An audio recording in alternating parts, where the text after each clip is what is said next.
अस्सलामुअलैकुम दोस्तों। पाकिस्तान बामुकाबला इंग्लैंड दूसरा टेस्ट मैच के लिए दोस्तों कप्तान बाबर आजम ने पाकिस्तान की प्लेइंग 11 जारी कर दी है। जी हाँ नाजरीन, और इस बार टीम में ऐसी बड़ी तब्दीलियां हुई हैं कि आप भी कहेंगे कि ये हो क्या रहा है पाकिस्तानी टीम के अंदर। पहला टेस्ट मैच हारने के बाद दोस्तों बाबर आजम ने ऐसा फैसला किया है जिससे सीधा सीधा इंग्लैंड के खिलाफ यूं समझ लीजिए कि चैलेंज कर दिया हो। और सबसे दिलचस्प बात यह है कि टीम में मौजूद कई ऐसे खिलाड़ियों को बाहर कर दिया गया है जिनकी कारकर्दगी पर मुसलसल सवालात उठते रहे हैं, जो पर्ची और सिफारिशी बुनियाद पर टीम में आए हैं और टीम के ऊपर बोझ बने हुए हैं। यानी बाबर आजम का पैगाम बिल्कुल वाज़ेह है। अगर आप समझते थे कि मसला कप्तान या किसी और का है तो अब दोबारा टीम में आकर साबित करो कि असल मसला कौन था। जी हाँ दोस्तों, सिर्फ प्लेइंग 11 ही नहीं, दूसरे टेस्ट मैच का शेड्यूल और टाइमिंग में भी तब्दीली हुई है। इसके लिए आज की वीडियो आपको बिल्कुल वाज़ेह तौर पर बताएंगे कि पाकिस्तान की प्लेइंग 11 में कौन कौन शामिल है, कौन बाहर हुआ है, मैच किस तारीख को और कितने बजे शुरू होगा, और सबसे बढ़कर बाबर आजम ने पहले टेस्ट मैच की शिकस्त के बाद ये बड़े फैसले आखिर क्यों किए हैं। तो सबसे पहले दोस्तों, अगर आप भी ये समझते हैं कि बाबर आजम इस वक्त पाकिस्तानी टीम के फ्रंट फुट पर लीड कर रहे हैं तो वीडियो को लाइक ज़रूर कर दीजिएगा और कमेंट सेक्शन में किंग बाबर आजम भी ज़रूर लिखिएगा। क्योंकि दोस्तों मैं ये नहीं कहता कि बाबर आजम ने हमें हर मैच जितवाया है। बाबर पर प्रेशर में परफॉर्म ना करने के सवालात भी उठते रहे हैं, आप सब जानते हैं। लेकिन एक हकीकत यह भी है कि जब उसके आसपास मौजूद खिलाड़ी मुसलसल उसका साथ ना दे तो कप्तान पर दबाव कई गुना बढ़ जाता है और कप्तान फिर उस सूरत हाल में अकेला बेचारा क्या करे। और दोस्तों इस सब के बावजूद अगर बाबर आजम को कंपेयर उन खिलाड़ियों के साथ किया जाए जिनके ऊपर बार बार सिफारिशी होने के इल्जाम लग रहे हैं तो फिर बाबर आजम उन सबसे कहीं बेहतर नजर आता है। और दूसरे टेस्ट मैच के लिए होने वाली ये ताज़ा तरीन तब्दीलियाँ एक बार फिर आपके लिए बड़ी क्यूरियोसिटी पैदा कर देंगी। तो आइए दोस्तों मुकम्मल तफसीलात आपके साथ शेयर करते हैं कि दूसरे टेस्ट मैच की प्लेइंग 11 में कौन से खिलाड़ी बाहर हुए हैं, कौन से नौजवान और टैलेंटेड खिलाड़ियों को बाबर आजम ने प्लेइंग 11 में शामिल किया है। तो आपने वीडियो को शुरू से लेकर आखिर तक लाजमी देखना है। और वीडियो में आगे बढ़ने से कबल दोस्तों आप सब दोस्तों से सिर्फ एक छोटी सी दरख्वास्त ये है कि आप जिस जगह, जिस शहर और जिस मुल्क से भी हमारी ये वीडियो देख रहे हैं उसका नाम कमेंट सेक्शन में ज़रूर लिखिएगा ताकि पता चल सके क्रिकेट नाज़रीन दुनिया में कहाँ कहाँ मौजूद हैं।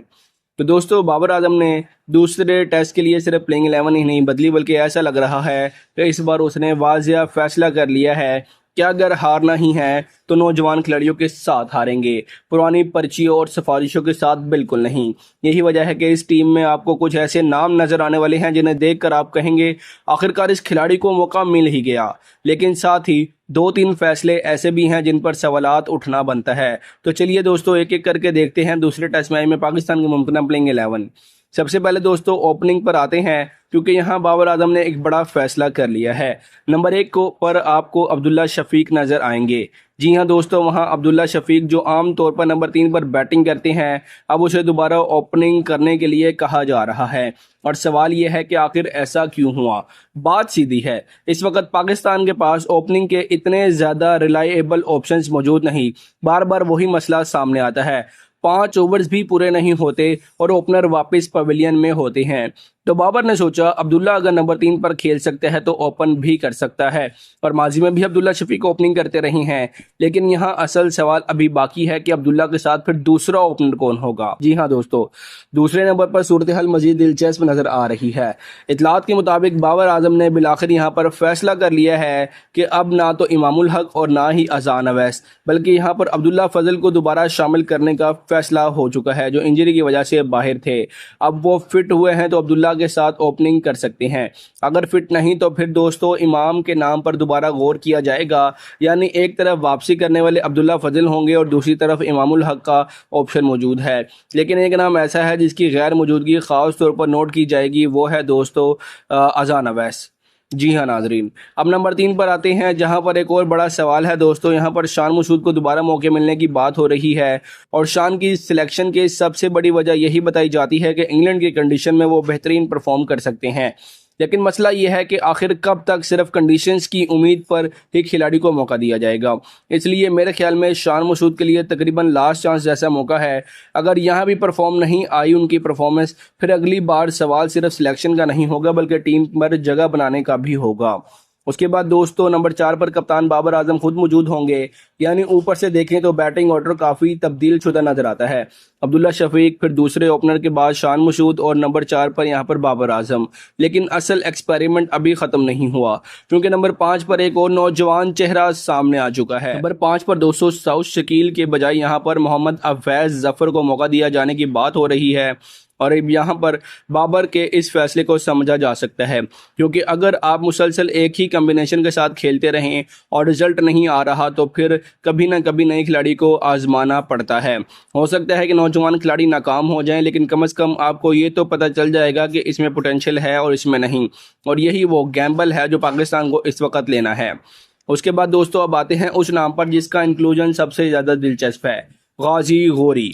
جی ہاں ناظرین، یہ وہ کھلاڑی ہے جسے موقع ملا تو اس نے پرفارمنس بھی دی، 50 بھی بنائی، لیکن اس کے باوجود اسے مسلسل وہ بیک نہیں ملی جس کی ضرورت تھی۔ اب سوال یہ ہے کہ جب ایک کھلاڑی موقع ملنے پر پرفارمنس بھی دے رہا ہو تو اسے مزید موقع کیوں نہیں دیا جائے، اور یہی وہ جگہ ہے جہاں سلیکشن پر سوالات اٹھتا ہے، کیونکہ اگر آپ نوجوان کو ایک میچ دے کر واپس باہر کر دیں گے تو پھر اسے کانفیڈنس کیسے ملے گا؟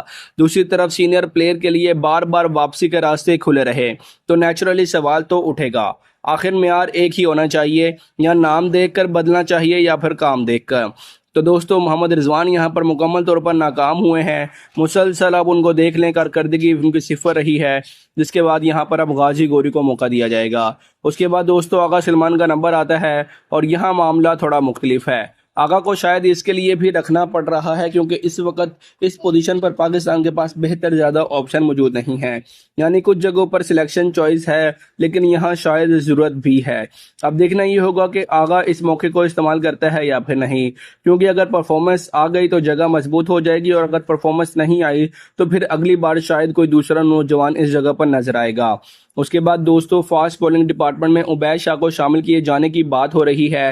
یہاں اصل سوال یہی ہے کہ انگلینڈ کی کنڈیشن میں یہ پیس اٹیک کتنا مشکل پیدا کر سکتا ہے، کیونکہ اگر پچ نے ساتھ دے دیا تو یہی نوجوان فاسٹ بولر پاکستان کے لیے گیم چینجر بھی بن سکتے ہیں، اور یہی وجہ ہے کہ اس سلیکشن کو صرف ایک معمولی تبدیلی سمجھنا غلط ہوگا۔ اس کے بعد دوستو آل راؤنڈر عامر جمال، ویسٹ انڈیز میں اس کی پرفارمنس اچھی نہیں رہی، یہ بات اپنی جگہ موجود ہے، لیکن انگلینڈ کی کنڈیشن میں اس کی بیٹنگ اور بولنگ دونوں کو دیکھتے ہوئے ایک سے جو ہے نا ان کو موقع دیا جا رہا ہے۔ لیکن دوستو اب معاملہ بہت سمپل ہے، پرفارمنس کرو، ٹیم میں رہو، پرفارمنس نہیں آئی پھر کسی اور کو موقع ملے گا۔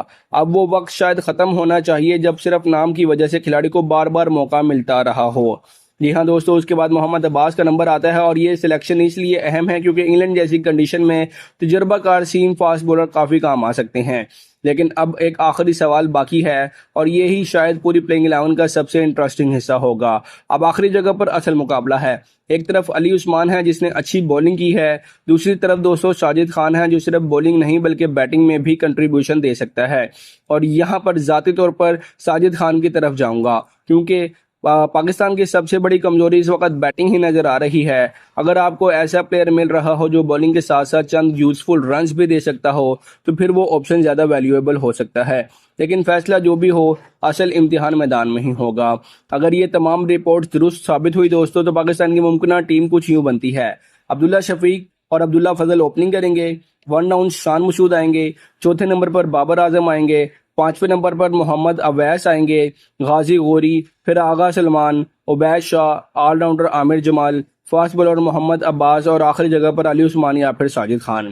اب ایک بالکل بات واضح ہے، ہو سکتا ہے کہ پاکستان یہ میچ ہار جائے، لیکن اگر یہ نوجوان واقعی پرفارم کر گئے تو پھر یہی شکست مستقبل کی ایک بڑی جیت کی بنیاد بھی بن سکتی ہے، کیونکہ کم از کم یہ تو نظر آئے گا کہ ٹیم نئے کھلاڑیوں کو آزما رہی ہے، نئے کمبینیشن بنا رہی ہے اور صرف ماضی کے ناموں پر ڈیپینڈ نہیں کر رہی۔ اور سوچیں اگر یہی نوجوان انگلینڈ کے خلاف اچانک پرفارم کر گئے تو پھر شاید بابر اعظم کے اس فیصلے پر سب سے پہلے سوال اٹھانے والے لوگ یہی کہیں گے، یہی تو فیصلہ ہونا چاہیے تھا۔ دوستو دوسرا ٹیسٹ میچ 27 اگست کو شروع ہوگا، اور اب اصل سوال یہ ہے کہ بابر اعظم کے اس گیمبل کے ساتھ آپ کے خیال میں سینئر پلیئرز کو ہی واپس آنا چاہیے تھا یا پھر نہیں؟ اپنی قیمتی رائے کا اظہار کامنٹ سیکشن میں کیجیے گا۔ ملتے ہیں اگلی ویڈیو میں، تب تک کے لیے اللہ حافظ۔